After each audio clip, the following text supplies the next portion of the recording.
friend of mine worked at Banana Republic, and she offered to pay an honorarium in an article of clothing, and I knew exactly what I wanted.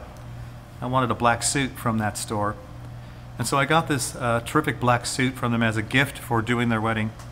And so I wear that suit almost exclusively only for officiating weddings or funerals. So it has a lot of history. I mean, people talk about if the walls could speak, what they would tell.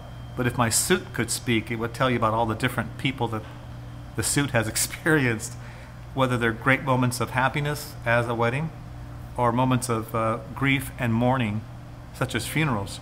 And so that suit for me has a lot of history, and I can never put it on without taking on the history of all those emotions and people and events with me. Oh, and don't be afraid, for you are made to give yourself away. It's difficult to do a wedding without feeling some emotion, primarily because having been married multiple decades now with my wife, we've experienced the joy of having children. We've also buried some of our family members, like our dads.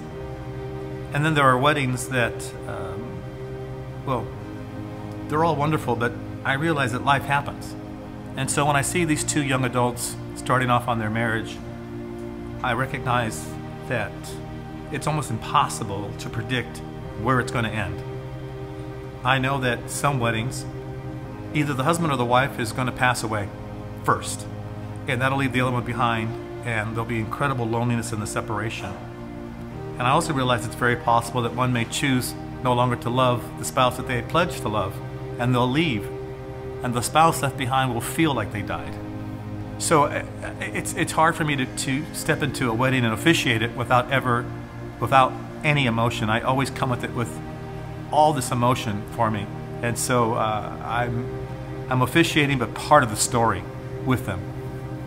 One of the funerals that stuck out the most has been the funeral of a young man I officiated who was a result of violence. And my pager went off around 2 in the morning. Sheriffs had paged that the family had experienced a death, and they wanted clergy to come out, and I went out to the scene. Moises was about 20 years old. He had started to change his life. He had been a longtime gangbanger out in the streets of Norwalk. He was shot down in a drive-by right in front of his home, about 15 feet in front of the doorstep of his house. When I officiated the funeral of that particular event, what stuck out was the sense of hope and hopelessness that was mixed. But that day was memorable because a few hours later, about 15 hours later, my wife's father died, Abel. Abel was 72 years old.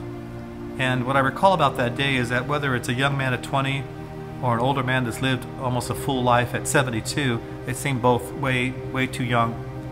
And part of me wants to scream out that this is not what it's meant to be.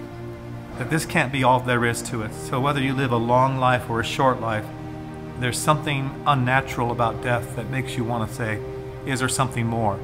And part of officiating a funeral is saying, yes, there is. And here's the story of what is more. I know two things about grief and mourning, and they're not quite the same. I think grief is people who have sorrow for losing what was. And mourning is sorrow for losing what could have been and no longer will be. There is, I think what perhaps was the most surprising thing to discover after that God exists, which is, can be a shocking revelation that there is somebody out there, is to find out that God cares. That's the most life-changing understanding I think people come to. What I also have discovered is that God is not a person who has not experienced that as well. That even at the parting of his closest friend, a guy named Lazarus, his first reaction to this moment was to weep. And so I see a God who is not distant from our losses, but actually present with them.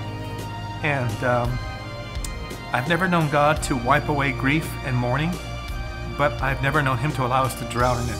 Why I do what I do is to let people know that there is someone who exists that cares, and it will be present with them from their celebration entry into the world until the moment that they leave, and then forever.